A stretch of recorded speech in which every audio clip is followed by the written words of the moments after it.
ça. Bon. Alors. J'ai pas de diapo à vous montrer.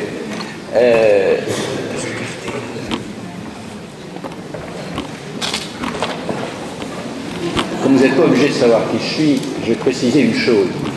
Je fais de l'expertise depuis, j'ai écrit la première en 1975 et j'ai écrit la première expertise de contentieux entre parents en 1978, c'est-à-dire 3 ans après la loi de 75.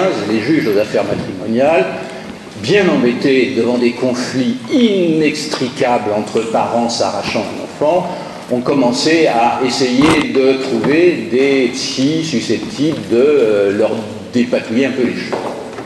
Et donc, des exemples comme ceux que Paul vient de donner et des phrases comme celles qu'il a citées, j'en ai entendu quand même quelques paquets, parce qu'à une époque, effectivement, j'en faisais 2 par semaine d'expertise comme ça. Donc, et c'est des expertises lourdes et compliquées, il faut voir les enfants un par un, quand c'est les grandes fratries, c'est long, etc.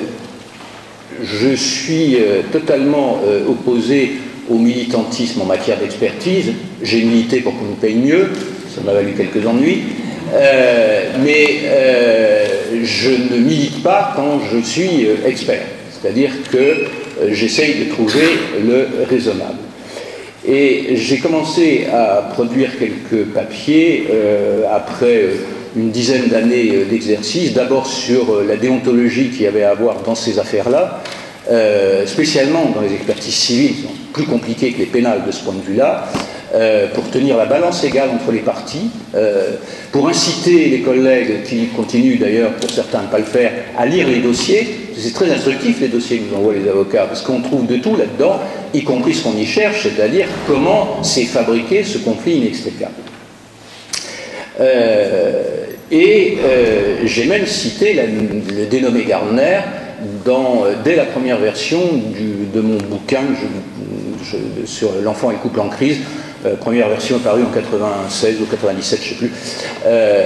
Donc j'ai cité Gardner parce que j'avais effectivement trouvé un article de Gardner. Après, j'ai découvert qu'il en avait écrit 2 dans des revues à comité de lecture. Tout le reste, il l'a publié à compte d'auteur, dans sa propre maison d'édition, y compris ses bouquins. Dans cet article, en effet, il mentionnait des choses qui me paraissent en effet assez vraies autour de ces contentieux inextricables. Et en effet, il avait mis le mot aliénation parentale dans une des listes qu'il faisait, où il prenait en effet chacun des parents, c'est-à-dire ce qui dépendait grosso modo de la psychopathologie de chacun des parents, ce qui dépendait des comportements et de la psychopathologie propre de l'enfant, et ce qui faisait référence aux interactions entre ces gens-là. Et donc c'était plutôt astucieux et ça méritait tout à fait d'être cité. Et puis après ça s'est un peu emballé. Alors, pardon ? Ah ouais. Peut-être que celui-là marche mieux. Ah bah oui. Bon, alors on va prendre celui-là. Donc, après, les choses se sont emballées, d'autant plus que Gardner, je n'ai aucune idée de savoir s'il était pédophile ou pas. Ce que je sais, c'est que c'est quand même un escroc. Alors là, j'en ai eu la preuve parce que dans un colloque, Jocelyne Braun, qui est, elle, professeure de pédiatrie à Columbia, nous a montré la preuve comme quoi Gardner, qui se prétendait professeur à l'université de Columbia, n'en avait jamais été professeur à l'université de Columbia. Il avait, comme beaucoup d'autres, des consultations dans le cadre de l'université, ce qui n'est pas la même chose. Et surtout, il a en effet eu... Alors je ne sais pas pourquoi, je ne cherche pas non plus à l'expliquer, mais enfin dans un de ses bouquins, il dit que des relations sexuelles entre un adulte et un enfant, ça ne fait pas tant de mal que ça aux enfants, ce qui n'est pas tout à fait mon avis. Voilà. Donc je trouve que le personnage est quand même un peu discutable. Après, 3 réflexions sur l'aliénation parentale. D'abord, c'est une drôle de façon, enfin, ce que je trouve surtout inutile, c'est cette appellation de syndrome d'aliénation parentale. Parce que s'il y en a bien un qui est aliéné là-dedans, c'est-à-dire qui est privé de lien, c'est l'enfant, pas le parent. La deuxième curiosité, c'est quand même qu'il y ait des associations de lutte contre un syndrome d'aliénation parentale.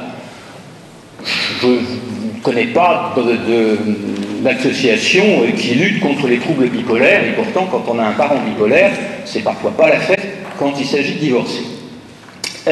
Et ça présente exactement le même type de problématique et de danger. Je me souviens de cette petite fille qui a été larguée par sa mère maniaco-dépressive dans un hôtel de passe à Paris. Je dis, effectivement, ça met les enfants en danger. Mais je ne connais pas d'association qui lutte contre le syndrome bipolaire. Voilà.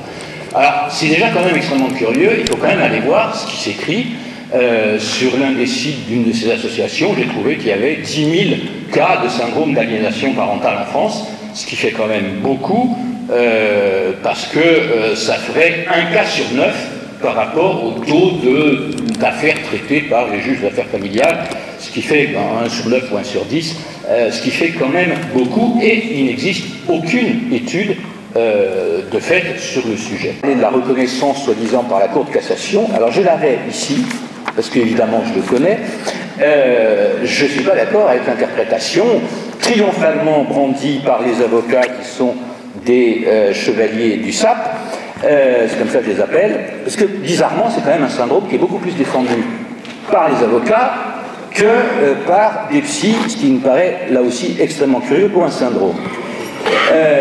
En réalité, la Cour de cassation était saisie de la chose suivante. Elle était saisie parce qu'au cours d'un appel, donc une mère s'est vue attribuer la garde de l'enfant à la résidence principale. Le père avait, en cours d'appel, avait donc un droit de visite et d'hébergement. Et puis, la Cour, tout en prononçant ça, la Cour déclenche une enquête sociale. Et au vu de l'enquête sociale, le père va réclamer la résidence principale de l'enfant et va l'obtenir.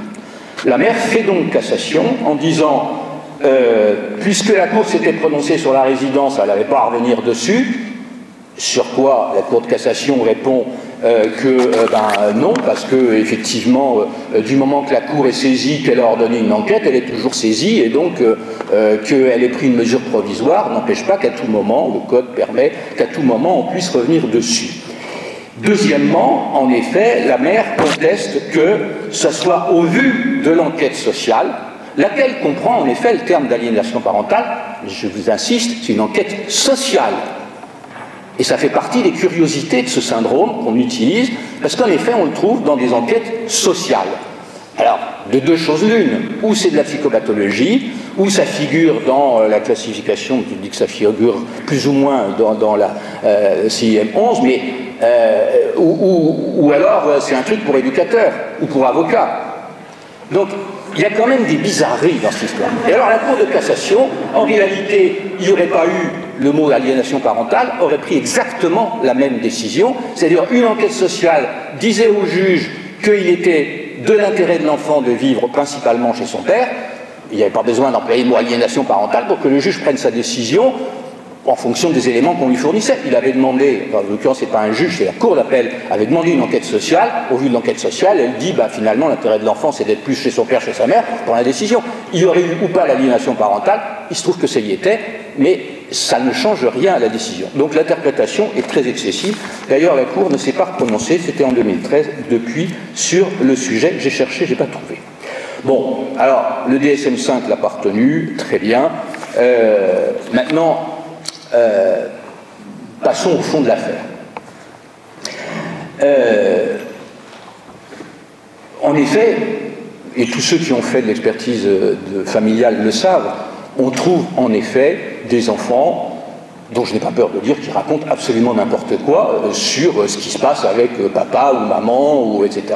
On trouve des parents qui ont, comment dire, une intrusion permanente de la vie de l'enfant pour lequel ils sont très angoissés. Je me souviens de cette maman qui laissait quand même son enfant aller voir papa le week-end. Papa habitait dans un petit studio qu'il avait dû quitter l'appartement familial. Donc l'enfant était déposé à 5h à midi le samedi. À 1h, il avait un coup de téléphone, c'était avant le téléphone portable, c'est une vieille histoire. À 1h, il y avait un coup de téléphone, qu'est-ce que tu as mangé mon chéri, qu'est-ce que tu as, etc. Bon. À 5h, elle appelait pour savoir s'il avait fait la sieste, puisqu'il avait 4-5 ans. À 7h, elle appelait pour savoir s'il avait pris son bain, et ça recommençait le lendemain. Donc, bonjour le week-end, quoi. Hein, bon. Et puis un jour, elle appelle et l'enfant pleure. Il pleure parce que papa vient de l'engueuler comme du poisson pourri, parce que dès qu'il arrive, il jette tous les jouets que papa a soigneusement rangés dans des caisses par terre, et donc le studio est envahi par ces jouets, et papa trouve que ça commence à bien faire qu'il ait cette habitude-là. Alors il fait le papa, il lui dit, écoute, ça tu vas ranger, etc. Non, à ce moment-là, le téléphone sonne, le père bêtement décroche, la mère entend le père pleurer, elle a envoyé les flics chercher l'enfant. Voilà. Alors évidemment, le pauvre gamin, il ne voulait plus y aller, quoi. Et il ne voulait plus y aller, en effet, pour la raison de cette manipulation. Mais moi, je n'ai pas besoin du syndrome d'aliénation parentale pour expliquer ce genre de choses. C'est-à-dire que j'estime qu'on a eu tort. Je l'ai dit un jour à Hubert van Gistem, qui a effectivement fait, notamment, former en effet des travailleurs sociaux à ça, mais les travailleurs sociaux canadiens ne sont pas les travailleurs sociaux français. Alors, il l'a fait pour les travailleurs sociaux français, pas du tout le même rôle que les travailleurs sociaux canadiens, donc ça a été plutôt un désastre.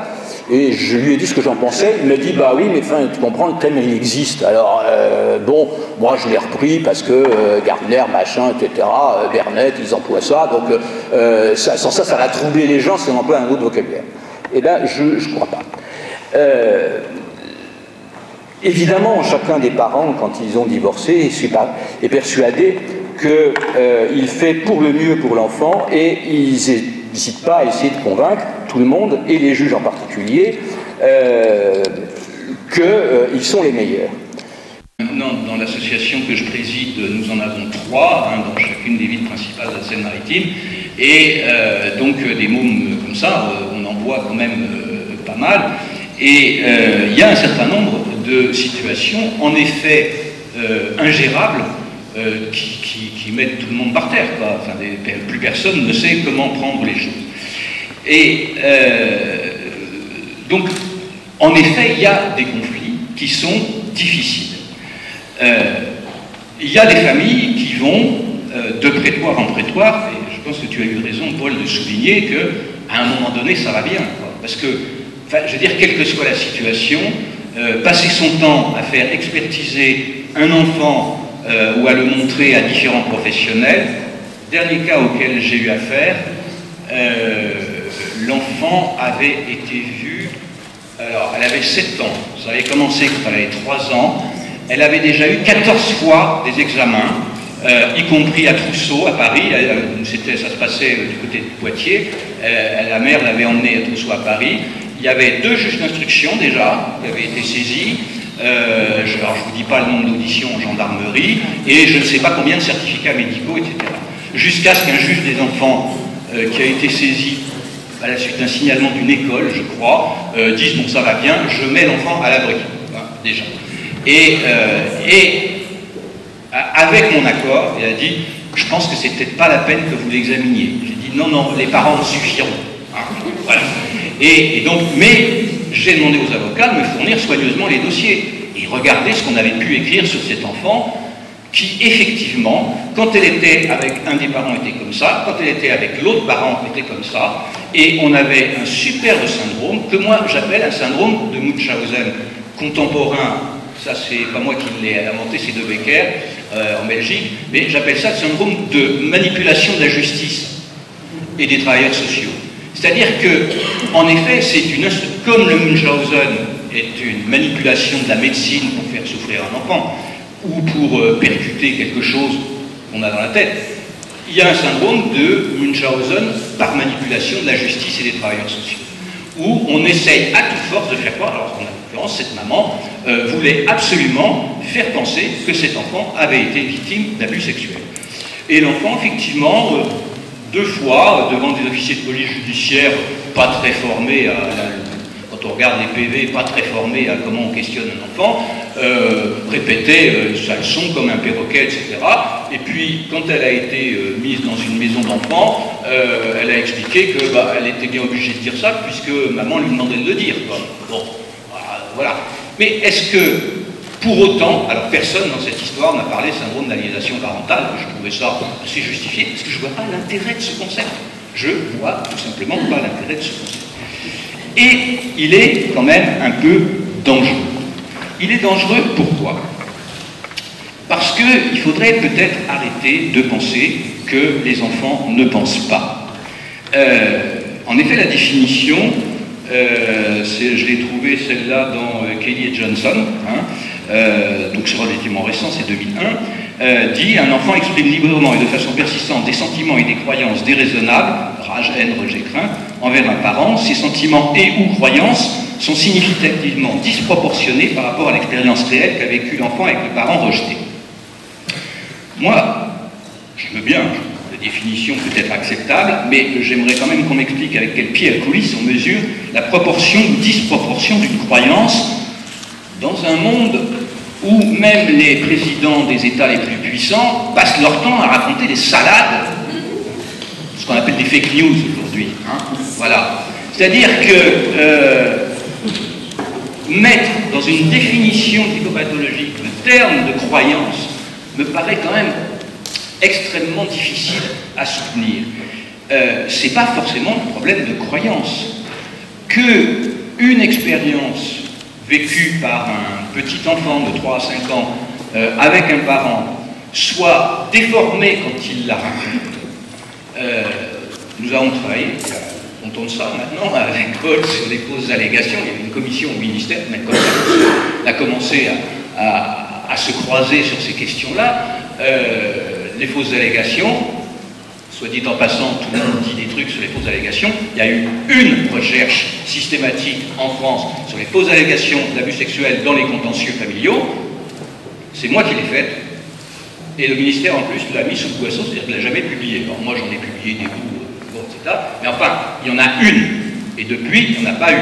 Alors moi, je veux bien qu'il y ait des tas de gens qui racontent des trucs sur le nombre de fausses allégations, sur etc., etc., etc. Enfin, il y a eu une recherche en France là-dessus, financée par le ministère de la Justice qui comprenait rien. Et on a trouvé quoi?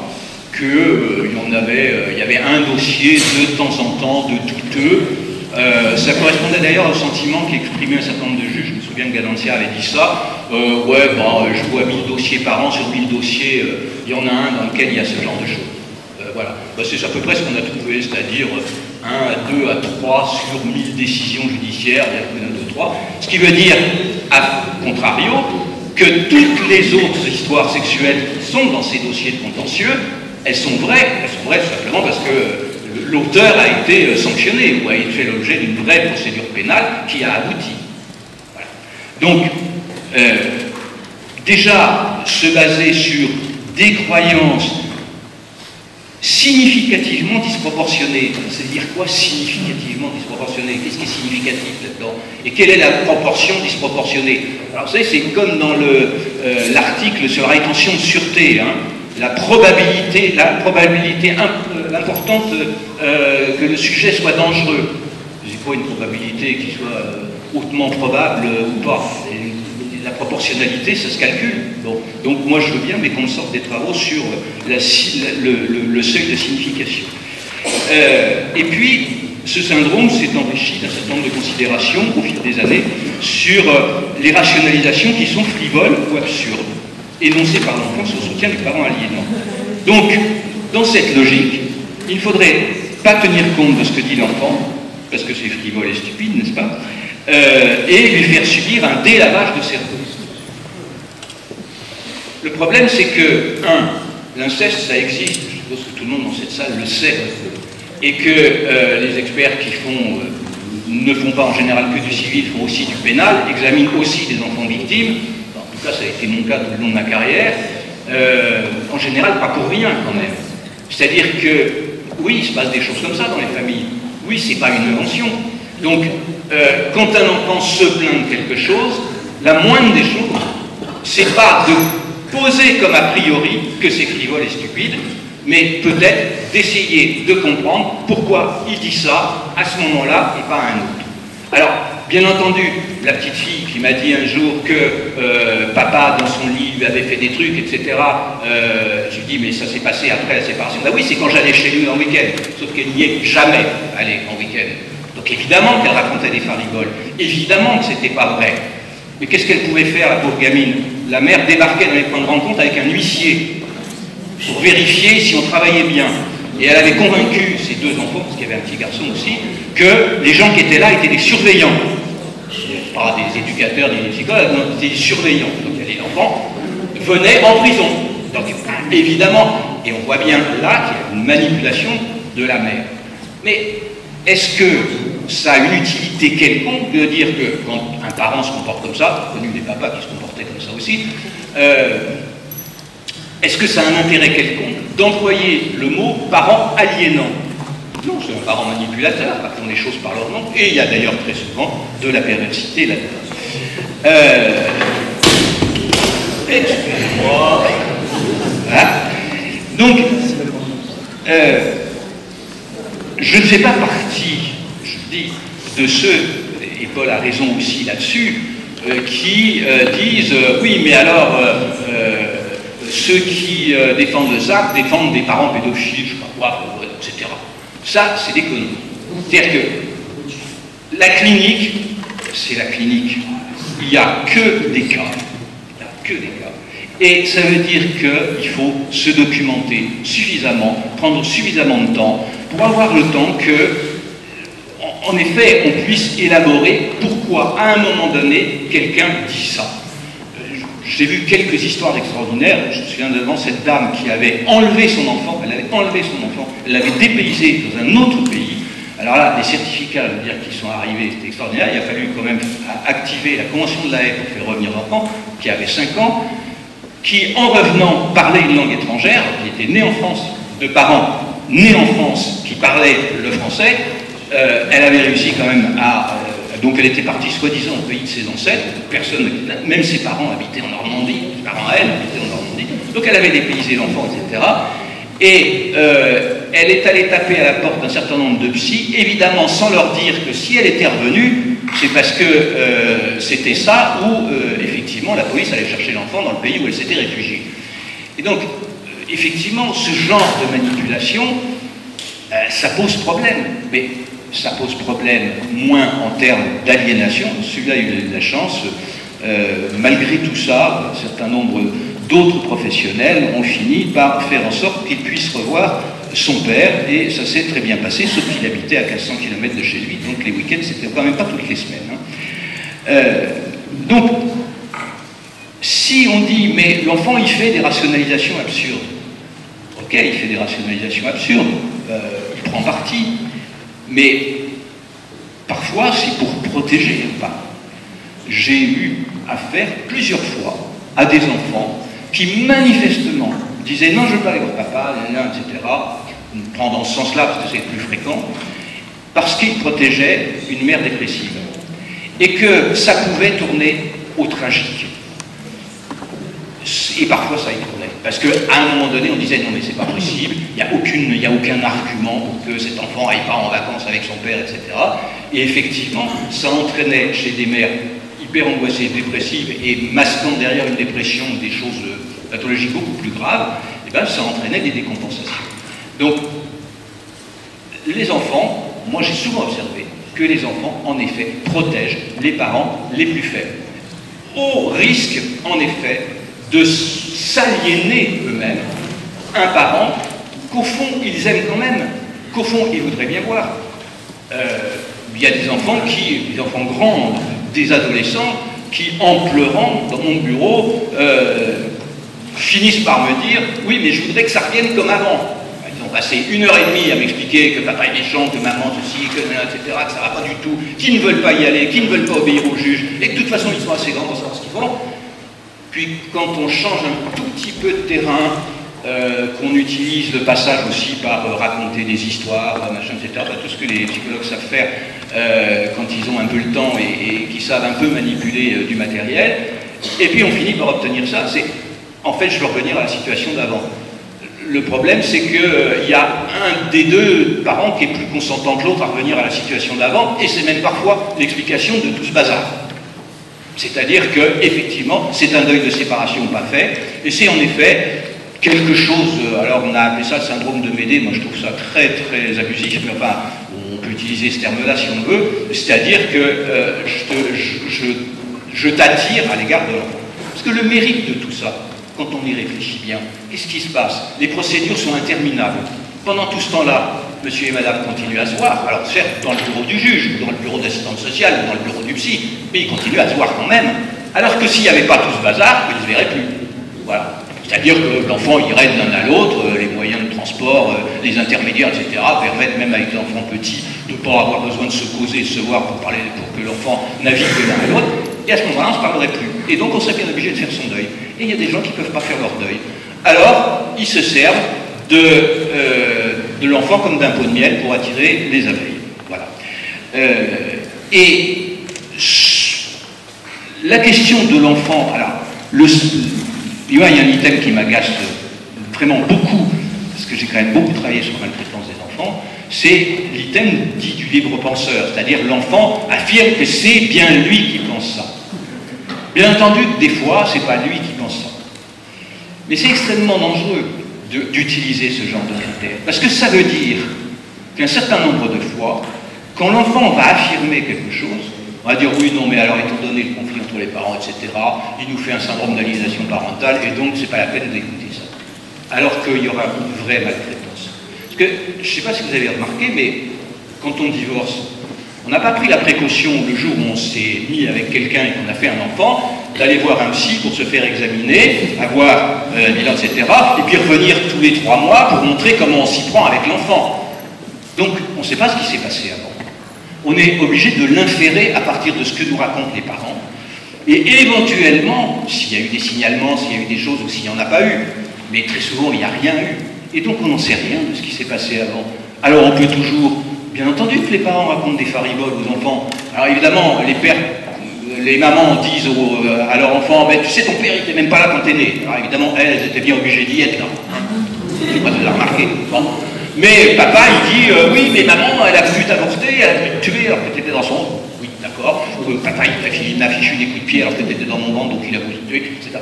Mais, attendez, l'enfant, il les a pas inventés, ça. On lui a forcément dit. Quand un enfant me dit ça, il a 5 ans, il me dit, ouais, mais tu sais, maman, elle a voulu me tuer. Voilà. C'est forcément quelqu'un qui lui a dit. L'enfant, il ne l'a pas inventé tout seul. Donc, bien sûr qu'il a été manipulé.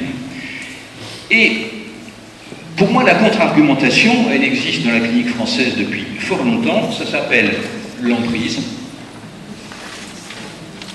Vous avez entendu parler de ce concept d'emprise, hein, Doré aurait fait un brillant article qu'on cite tout le temps, et qui, effectivement, est tout à fait intéressant. Et plutôt que d'utiliser un syndrome d'aliénation parentale, ce qui revient d'ailleurs à nommer une maladie par ce qu'il a produit, hein, c'est-à-dire par l'auteur qui crée le syndrome. C'est assez curieux comme dénomination. Je pense qu'un jour on aura droit à une maladie qui s'appellera la glyphosite, du nom de l'agent pathogène. Hein, voilà, parce que c'est le parent aliénant l'autre, c'est l'agent pathogène qu'on donne. C'est l'enfant qui est aliéné. Et donc, bien entendu, c'est stupide, et je l'ai lu dans un certain nombre d'enquêtes sociales et même parfois d'expertises par des psys, psychiatres ou psychologues, ou psychothérapeutes, même parfois certains se revendiquent de psychothérapeutes, et ils disent « Ah bah écoutez, c'est pas grave monsieur, c'est sur mon papa qu'on dit ça, du moment qu'on ne vous déchoit pas d'autorité parentale, vous avez une place symbolique, écrivez de temps en temps à votre enfant, si on tentait qu'on lui renvoie les lettres ou qu'on les donne à un enfant, et l'essentiel c'est quand même qu'il ait un père symbolique, ça ne sert à rien les pères symboliques, hein, c'est quand même bien mieux d'avoir un papa pour aller faire du vélo avec. Et de ce point de vue-là, et je dirais seulement de ce point de vue-là, quand on en est là, c'est-à-dire se dire, mais il n'y a plus aucun moyen pour relier quelque chose dans cette famille. Alors là, effectivement, les tenants de ce syndrome ont raison, il faut sortir l'enfant de là. Ce qui n'est pas d'une évidence absolue, et ce qui n'a pas forcément l'assentiment de l'enfant.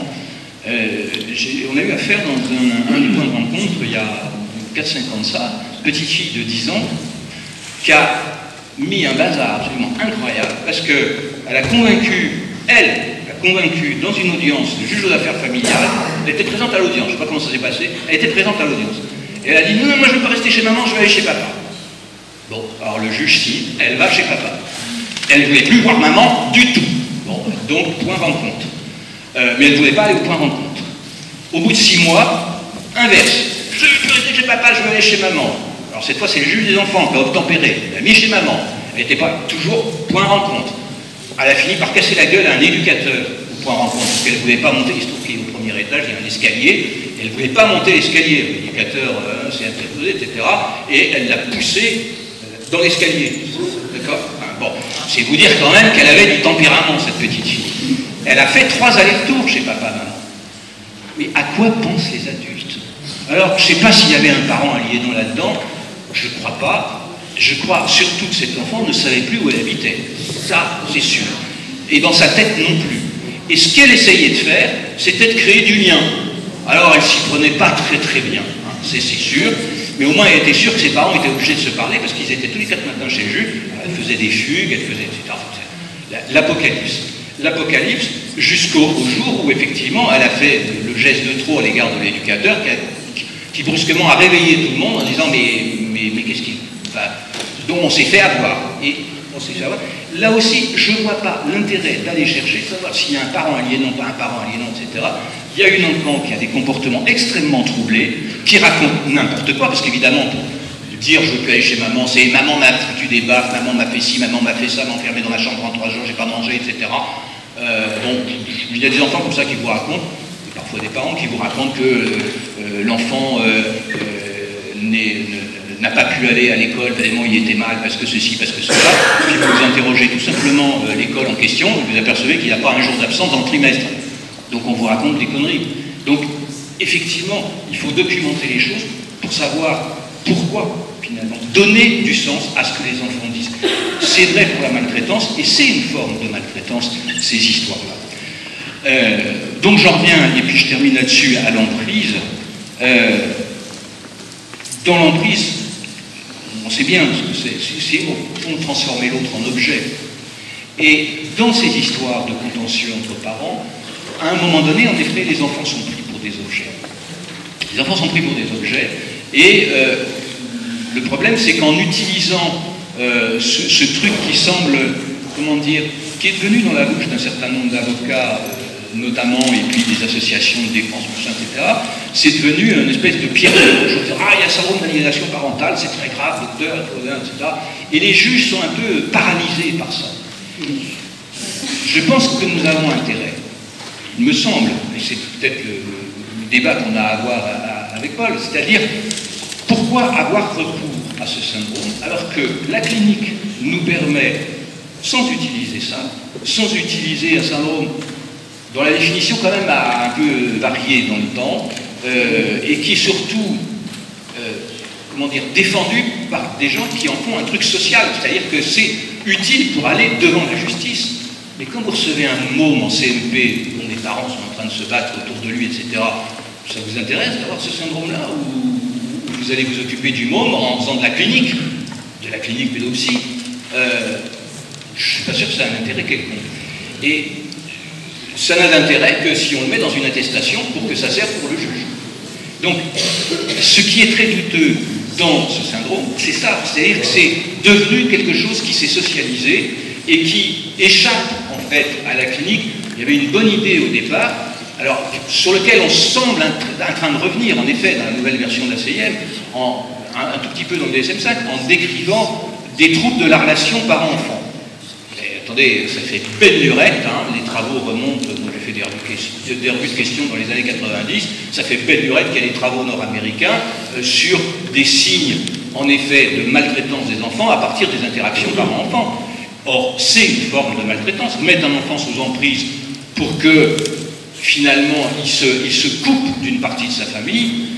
J'ai vu ça aussi entre des grands-parents et des parents, hein, des grands-parents qui se battent avec un parent pour avoir, etc. Et on retrouve exactement le même genre de phénomène. J'ai jamais entendu parler de syndrome d'aliénation grand-parentale. Enfin, hein, on pourrait, pourquoi pas. Mais ça n'a pas d'intérêt. Ça n'a pas d'intérêt. C'est-à-dire qu'il faut revenir à une clinique de l'enfant en se disant, de toute façon, c'est ce que disait Mancio, entre autres, c'est-à-dire que même si les allégations à propos de cet enfant sont mensongères, fabriquées, manipulées, etc., de toute façon, l'enfant souffre bien de quelque chose, peut-être pas de ce qu'on dit, c'est-à-dire il n'a pas été battu, il n'a pas été violé, il n'a pas été, mais il souffre d'une manipulation, donc il souffre de quelque chose, et notre place de clinicien, c'est de s'occuper de la souffrance de l'enfant. Et voilà pourquoi, pour moi, j'ai pas envie de passer mon temps à me battre contre les gens qui défendent absolument ça, mais je crois qu'il faut revenir à cette clinique de l'emprise, à cette clinique de la manipulation qu'on connaît bien quand même avec des parents pervers. Et quand on a fait, moi je l'ai fait beaucoup, hein, de travailler pour les juges des enfants, En général, le nom de ce syndrome ne sort pas. Mais on trouve exactement le même genre de phénomène dans des milieux où on n'a pas l'idée de recourir au syndrome d'aliénation parentale.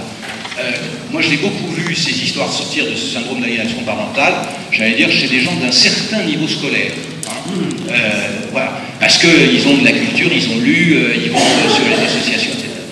Mais je ne vois pas l'intérêt de l'utiliser.